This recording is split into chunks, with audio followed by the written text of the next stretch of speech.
राज्यात आज अशी काहीशी परिस्थिती आहे की जुलै 2023ला पडलेली दरी, त्यानंतर 2024मध्ये टोकाचा संघर्ष, पण 2026ला पुन्हा एकत्र येण्याचे प्रयत्न. आता ही परिस्थिती कशाबाबत आहे तर राष्ट्रवादीबाबत. पण असं होत असताना काही विपरीत घडतं, ज्यामुळे एकत्र येण्यावरून वेगवेगळी मतं व्यक्त केली जातात. अजितदादांच्या निधनानंतर अगोदरच दोन गट असलेल्या पक्षात आणखी दोन गट पडलेले आहेत. काही जण म्हणतायत की दादा एकत्र येऊ असं म्हणाले होते, तर दुसरीकडे दादा असं काही म्हटलेच नव्हते असं देखील म्हणणारे लोक आहेत. त्यामुळे दोन्ही राष्ट्रवादी खरंच एकत्र येणार का, याचाच आढावा आपण आजच्या व्हिडिओत घेऊयात. नमस्कार, मी अर्णेश जोशी आणि आपण पाहतायत कट टू कट. राष्ट्रवादी एकत्र येणार का याचं आजच्या घडीला उत्तर कोणाकडेच नाहीये. शरद पवार गटातील नेते एकत्र येण्यावर ठाम आहेत, पण दुसरीकडे अजित पवार गटात मात्र दोन गट पडलेत. झिरवळ सारखे नेते एकत्र येण्याबाबत सकारात्मक आहेत, तर दुसरीकडे पक्षातील दादांनंतर शीर्ष झालेल्या नेत्यांचा विरोध आहे. त्यामुळे दोन्ही राष्ट्रवादी एकत्र येणे लांबणीवर पडतंय. त्यातच आता सुनेत्रा पवार या उपमुख्यमंत्री होणार असल्यामुळे दोन्ही राष्ट्रवादी एकत्र येणे लांबणीवर पडले. अजित पवार गटाने आता स्वतंत्रपणे आपली वाटचाल निश्चित केली आहे. त्यामुळे शरद पवार यांच्या पक्षासोबतच्या विलिनीकरणाचा मुद्दा सध्या मागे पडल्याचं दिसतंय.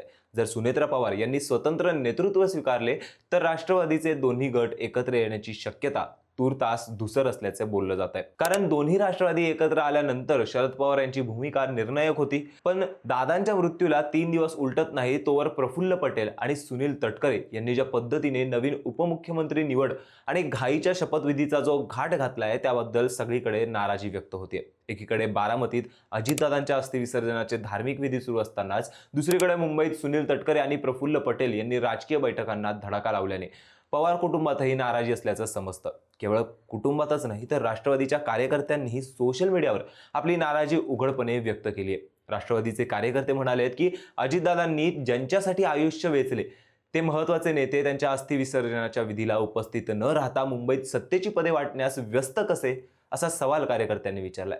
दादांच्या निधनामुळे राष्ट्रीय अध्यक्षपद रिक्त झालं असल्याने प्रफुल्ल पटेल यांनी सध्या सर्व सूत्र आपल्या हाती घेतली आहे. विलिनीकरण झाल्यास शरद पवार गटातील नेत्यांचे महत्त्व वाढेल आणि आपले वजन कमी होईल, या भीतीने पटेल आणि तटकरे यांनी ही राजकीय प्रक्रिया वेगाने उरकत असल्याची चर्चा आहे. जिल्हा परिषद निवडणुकीच्या निकालानंतर तशी घोषणा होणार होती, मात्र अजित पवार यांच्या निधनामुळे नवा पेच निर्माण झाला होता. आता यावर उत्तर शोधण्याचे प्रयत्न दोन्ही बाजूंनी सुरू असल्याचं कळतंय. शरदचंद्र पवार गटाचे नेते जयंत पाटील यांनीही विलिनीकरणाच्या चर्चेला माध्यमांशी बोलताना दुजोरा दिलाय. जयंत पाटील म्हणालेत की दोन्ही पक्ष एकत्र यावेत, पुन्हा एक संघ व्हावेत ही अजित पवारांची इच्छा होती. यासाठी त्यांच्यासोबत माझ्या अनेक बैठका झाल्यात. शिवाय अजितदादांच्या त्यांच्या प्रमुख पदाधिकाऱ्यांसोबतही बैठका झाल्यात. स्थानिक स्वराज्य संस्थांच्या निवडणुका दोन्ही पक्षांनी आघाडी करून लढूयात आणि निकालानंतर विलिनीकरणाचा निर्णय घेऊ, असं अजित पवार म्हणाल्याचे जयंत पाटील यांनी स्पष्ट केले. तर शरदचंद्र पवार गटाचे प्रदेशाध्यक्ष शशिकांत शिंदे यांनीही जयंत पाटील यांच्या विधानाला दुजोरा दिलाय. सध्या अजित पवार यांच्या पक्षातील नरहरी झिरवाळ, सुनील टिंगरे आदींनी विलिनीकरण व्हावे अशी भूमिका मांडली आहे. तर सध्या भाजपात असलेले खासदार धनंजय महाडिक यांनी अजित पवारांच्या दुर्दैवी मृत्यूनंतर राज्यातील राजकीय वातावरण भावनिक आणि संवेदनशील बनलं असताना राष्ट्रवादी काँग्रेस पक्षाने आता कोणताही विलंब न करता एकत्र यावे अशी भूमिका मांडली आहे. पण जर शरद पवार भाजपसोबत राहण्यास हरकत घेणार नसतील तर एकत्र येऊ असा एक प्रवाह दादांच्या गटात आहे. आणि ज्याप्रमाणे सुनेत्रा पवार यांनी लवकर शपथ घ्यावी यासाठीचा आग्रह तोच गट करतोय. त्याचमुळे शरद पवार यांची भूमिका महत्त्वाची ठरणार आहे. अजित पवार असताना दोन्ही राष्ट्रवादी एकत्र येणार होत्या या संदर्भात निर्णय देखील झाला होता आणि तारीख देखील ठरली होती, असा मोठा गौप्यस्फोट राष्ट्रवादीचे नेते अंकुश काकडे यांनी केलाय. अंकुश काकडे म्हणाले की मला राहून राहून याचंच दुःख होतंय की अखेरच्या क्षणाला दोन्ही राष्ट्रवादी एकत्र यावी असा आग्रह अजितदादांनी केला होता. महापालिका निवडणुकीच्या पार्श्वभूमीवरती एकत्र निवडणूक लढवण्याचा निर्णय झाला. हा निर्णय वरिष्ठ पातळीवर झाला नाही, तो पुण्यातही झाला. मात्र आमचे शहराध्यक्ष सोडून गेल्यामुळे आमची थोडी पंचायत झाली होती. अजित पवारांशी चर्चा करताना आमच्या बऱ्याच वाटाघाटी झाल्या होत्या. दोन्ही राष्ट्रवादी 12 डिसेंबरला एकत्र येणार होतो, पण येऊ शकलो नाही. ठीक आहे, निवडणुकीनंतर एकत्र येऊ असंही अजित पवार म्हणाले होते, असा दावा त्यांनी केलाय. हे दुसरीकडे अजित पवार गटाचे नेते उमेश पाटील यांनी देखील याबाबत मोठं वक्तव्य केलंय. उमेश पाटील म्हणालेत की विमान अपघाताच्या 1 दिवस आधीही माझे दादांशी बोलणे झाले होते. तसेच अतिवृष्टीच्या दौऱ्यात मी त्यांच्यासोबत हेलिकॉप्टर आणि गाडीतून बराच प्रवास केला होता. मी त्यांना अनेकदा दोन्ही राष्ट्रवादी एकत्र येणार का याबाबत विचारणा केली होती, पण त्यांनी नेहमीच अशी कुठलीही चर्चा नाही असे ठामपणे सांगितले होते. तसेच ज्याप्रमाणे राजीव गांधी राष्ट्रवादीनंतर सोनिया गांधी यांनी काँग्रेस सांभाळली, त्याचप्रमाणे सुनेत्रा वहिनी राष्ट्रवादीचा परिवार सांभाळू शकतात, असंही उमेश पाटील यांनी म्हटलंय. पण त्याचबरोबर दोन्ही राष्ट्रवादी एकत्र होण्याबाबत माझी स्वतःची इच्छा नाही.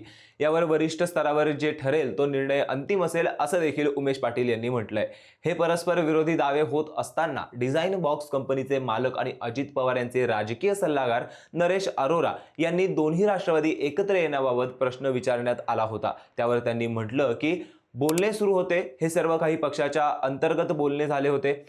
मी हे सार्वजनिकरित्या सांगू शकत नाही. ज्या गोष्टी जेव्हा सर्वांसमोर यायला हव्यात तेव्हा त्या योग्य वेळेत येतील, असे नरेश अरोरा म्हणाले. त्यामुळे गुंता वाढलाय. पक्ष एकत्रित करण्याच्या आधीच्या चर्चेत केवळ अजित पवार राष्ट्रवादी काँग्रेस पक्षाकडून तर शरद पवारांच्या पक्षाकडून सुप्रिया सुळे, स्वतः शरद पवार, जयंत पाटील, खासदार अमोल कोल्हे, शशिकांत शिंदे सहभागी होते.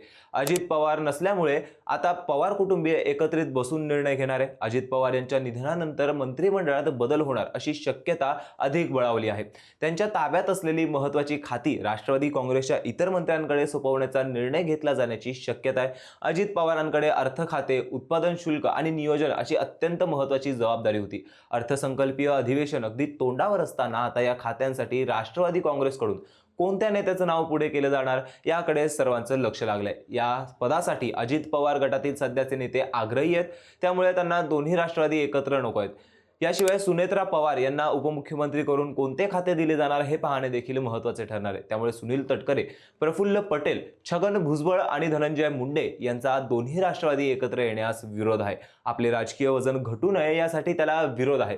अजित पवार जिवंत असताना दोन्ही राष्ट्रवादी एकत्र आल्यानंतर सुप्रिया सुळे केंद्रात मंत्री तर जयंत पाटील आणि रोहित पवार राज्यात मंत्री होणार असे बोलले जात होते. पण आता सुनेत्रा पवार यांना उपमुख्यमंत्री म्हणून पुढे करत एकत्र यायचे असेल तर भाजप सोबतची जवळीक मान्य करा, असा स्पष्ट संदेश या नेत्यांनी शरदचंद्र पवार गटाला दिलाय. पण राजकारण अनिश्चिततेचा खेळ असतो, त्यामुळे जिल्हा परिषद निकालानंतर याबाबत आणखी स्पष्टता येणार आहेच. पण त्याचबरोबर आजच्या घडीला तरी दोन्ही राष्ट्रवादी एकत्र येण्याची शक्यता धुसर आहे. याविषयी तुम्हाला काय वाटतं? कमेंट करून नक्की सांगा.